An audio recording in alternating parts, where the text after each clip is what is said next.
Hello, everyone. Welcome to our presentation for APA 3118 Recreation, Sport, and Community Development. We are excited to be bringing you information about the School to Work program offered by the National Rugby League. Why School to Work? When deciding on a program that engages in community development through sport, there are plenty of programs to choose from. Ultimately, we decided on the School to Work program through the National Rugby League. Although we are focusing on the School to Work program, it is important to note that the National Rugby League has different programs where it engages with the community. Goals of the National Rugby League include preventing discrimination and harassment, encouraging an inclusive environment, and promoting equal opportunities for all participants. The National Rugby League has developed a framework to ensure it remains inclusive to all Australians regardless of age, gender, race, religion, and ability. The National Rugby League aims to eliminate barriers to inclusion through programs such as the School to Work program. Barriers may include negative attitudes towards sport, limited diversity of role models, high cost of sports participation, inflexible uniform requirements, travel restrictions or limited transportation options to venues, inflexible timing of events, language barriers, or limited knowledge of sport. Within the NRL, there are 6 other programs that are offered. They are known as In League and Harmony, Youth Advocate Program, Voice Against Violence, League Stars Inspire, State of Mind, and other at-home resources. Each resource is catered to a different target audience, each with different goals. For the purpose of our presentation, we will be focusing specifically on School to Work. As we previously mentioned, the program that we will be focusing on today will be the School to Work program. But what exactly does this program do and who is it targeted towards? To get a general idea of the program's intent, the purpose, as stated on the National Rugby League website, is as follows: prepare our participants for transition, connect our participants to culture, and provide our participants with access and exposure to opportunities. The S2W is an education and employment program funded by the Australian Government and the NRL clubs to allow grade 10, 11, and 12 Australian Indigenous students from the participating schools to have opportunities to set future career plans and obtain work experience. The program is geared towards young Indigenous students to give them the opportunities they would not otherwise have, and are students who are more likely to be long-term unemployed. The School to Work program aims to address the Australian government's key closing the gap targets for Indigenous students in Western Sydney. These targets are to have the gap of Indigenous students in Year 12 equivalent to attainment by 2020, to have the gap in employment outcomes between Indigenous and non-Indigenous Australians within a decade, and lastly, supported by community leaders, the Rugby League family, and everyday local legends who young Indigenous Australians respect and aspire to be like. The School to Work program advocates the importance of education, training, and employment for success. The students from participating schools meet with a project officer to conduct one-on-one profiling sessions to build career development plans focused on career aspirations and personal goals. Once the students have built their future career plans, they will actively participate in educational, cultural, and leadership opportunities to work on job readiness capabilities and skills required to be successful. They are also connected to Indigenous cultures through yarning circles that allows them to learn traditions and listen to stories which motivates, inspires, and supports students. Participants of the program will also visit club sponsors, partner organizations, and other government and corporate supporters, where they will increase their knowledge on future careers and better prepare themselves to reach their career goals. After students have graduated high school, they are equipped to make choices about their future careers, and the project officers will continue to monitor their progress up to 6 months after graduation, where they will continue helping and supporting students as they branch off to new experiences within their future. And now for a School to Work case study. Billy is a student in 12th grade at Kirrawee High School. He has been selected for the National Rugby League School to Work program in Sydney, Australia. Billy wants to attend university when he graduates, but feels it's an unattainable goal due to financial limitations. Billy is also afraid of losing his connection to his culture if he attends university in another city. While enrolled in the School to Work program, Billy was given the opportunity to participate in activities to help develop life skills, foster leadership abilities, build cultural knowledge, and encourage resiliency. Billy's mentor helped him to find ways to remain connected to his community while in school, and the program officer helped him to find employment that would be flexible with his studies but ease some of his financial strain. The School to Work program provided Billy with the support he needed to graduate high school and stay connected to his culture. The program also helped Billy find meaningful employment to support himself financially. One important thing to note is that School to Work is a plus sport program. The program mainly focuses on providing work experience, mentoring, and leadership opportunities to Indigenous youth. Meanwhile, the rugby aspect of the program can be considered as a means of retaining and motivating these youth in engaging in the primary objectives of the program. According to the 2018 Social Impact Report, the Sport to Work program has a 95% transition rate from school-based studies to further education or employment and helps 500 students each year.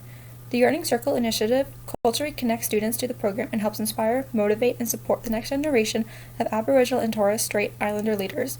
Through the storytelling, building respect and trusting relationships, and providing a safe place to discuss and be heard. School to Work is characterized as a positive youth development program. This is because it claims the promise of developing personal skills such as leadership and work experience for youth to become successful members of society. So many of its claims support the neoliberal ideology of focusing on personal development rather than on the greater social issues to resolve the employment gap between Indigenous and non-Indigenous Australians. Although School to Work promotes a culturally safe environment through yarning circles, meaningful participation and engagement through leadership and employment opportunities, and equitable power sharing between youth and adults through collaborative development of career plans, the last three components of a critical youth empowerment program are not evident in School to Work. School to Work lacks focus on sociopolitical development, lacks engagement in critical reflection about sociopolitical processes, and lacks opportunities for participation in sociopolitical processes. So, School to Work cannot be characterized as a critical youth empowerment program. The S2W program has many positive aspects.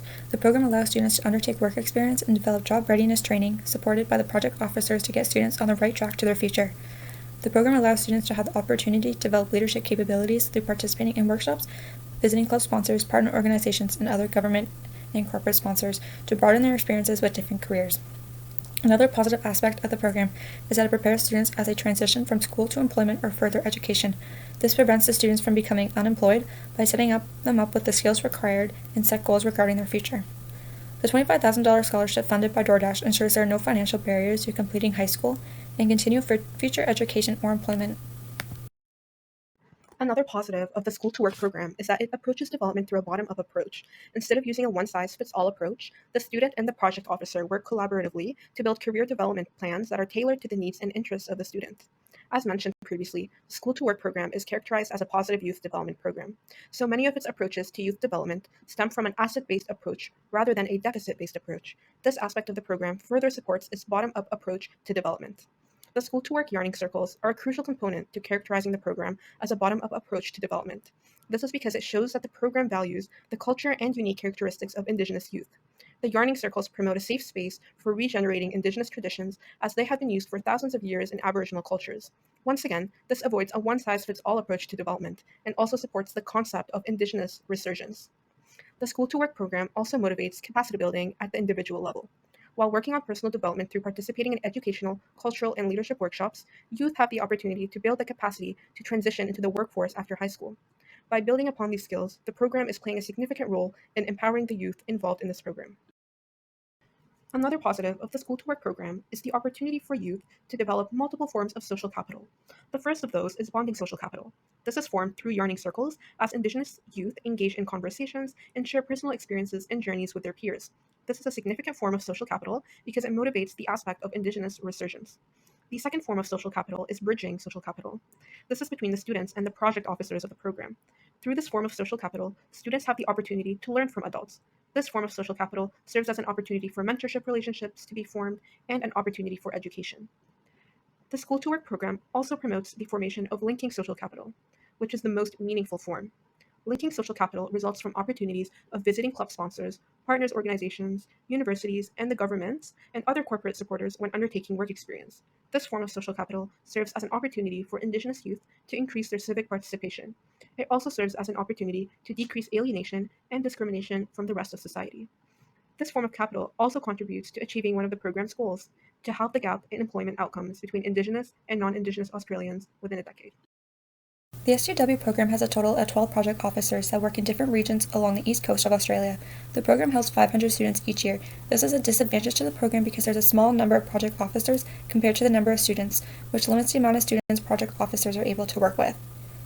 The S2W program is restricted to participating schools, meaning that the schools who do not wish to participate in the program affect the chances of their students from finding further education or employment after high school because they do not have access to the program that develops life skills required for future success. Sports to Work has 7 locations along the east coast of Australia where students are able to participate in the program. This is a negative to the program because access to the program's resources do not span across a larger population and only benefit students in those regions. Research on indigeneity in sports. Traditional Indigenous sport and recreational activities can be used as a form of resistance. Daryl Ader notes that Indigenous Australians maintaining traditional sports and activities of Indigenous culture is one form of resistance for multiple reasons. One reason is due to the marginalization of Indigenous peoples from mainstream sport and the lack of Indigenous representation, directly challenging non-Indigenous dominance in society and sport. Another reason is that the practice of these activities are a way to prevent cultural erosion, allowing Indigenous peoples to take pride in their cultural identity. Indigenous males are underrepresented in positions off the field. Indigenous peoples, specifically Indigenous males, are overrepresented as players in the two biggest football codes, which are the AFL, Australian Football League, and NRL, National Rugby League. However, Indigenous Australian males significantly lack representation in coaching, sports administration, and sports media positions. Lastly, Indigenous skills for sport focus on the combination of balance, dexterity, and mental acuity. These skills are extremely important for Indigenous peoples because they were necessary for sustaining oneself in the community in a dangerous environment prior to contact with Europeans. These skills that are emphasized in the games and stimulated hunting of pre-European contact are now starting to be taught within schools across Australia for both Indigenous and non-Indigenous students as a way to promote and appreciate the skills that were needed by Indigenous Australians in order to survive centuries ago. Research on sports and work. The profession of sportsperson is more popular within Australia than hundreds of other professions, including mining engineers, optometrists, barristers, and surgeons. According to Australia's Department of Education, about 11,000 individuals are professional sportspeople or athletes, while there are roughly 9,000 engineers, 5,700 optometrists, 9,300 barristers, and 7,300 surgeons. These numbers show how extensive sport is in Australia's culture, which makes becoming a professional athlete a more realistic profession to aspire to than other professions. And research by Ether et al. Within Australian schools about career and occupational aspirations among students from grades 3 to 12, professional sportsperson was the most popular career among males and the seventh most popular among females. Professions within the sports industry other than professional athlete are on the rise. These other careers within the sports industry include coach, manager, trainer, sports scientist, physician, and sports manager. While being a professional athlete may not be a realistic choice for all athletic individuals and sports fans, whether it's due to an injury, disability, skill level, etc., there are still options within the sports industry for work that may better be suited for some individuals. Lastly, Indigenous students are more likely to aspire to careers within the sports industry than non-Indigenous students. Ether et al. Found that while participation in organized sport is lowest among Indigenous children in Australia, they are more likely to aspire to work in the sports industry. There are multiple explanations for this, one of which being that a career in the sports industry, specifically as a professional athlete, provides opportunities for Indigenous Australians to succeed and be viewed in a positive way. In the past, Indigenous Australian professional athletes have been rewarded for their athleticism and held in high regard, thus motivating young Indigenous students to achieve this level of success too. Another explanation for this finding is that Australian media is less likely to depict successful Indigenous Australians outside of the sports industry, such as in the fields of law or medicine.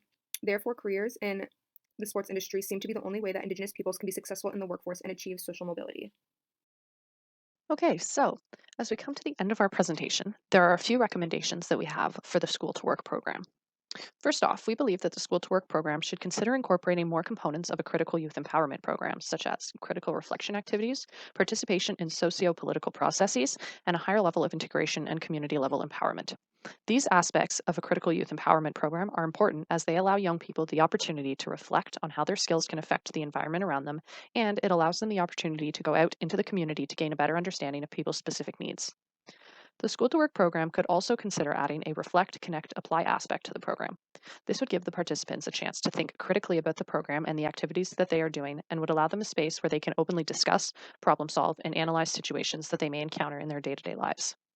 A third and final recommendation that we have for the School to Work program is to incorporate more Indigenous-related activities. Given that this program is specifically designed for Indigenous youth, it would be important to acknowledge that part of their heritage while within the program.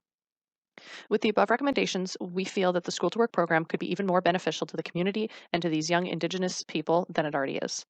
That is all we have for you today. Thank you very much for listening, and we hope you have a great day.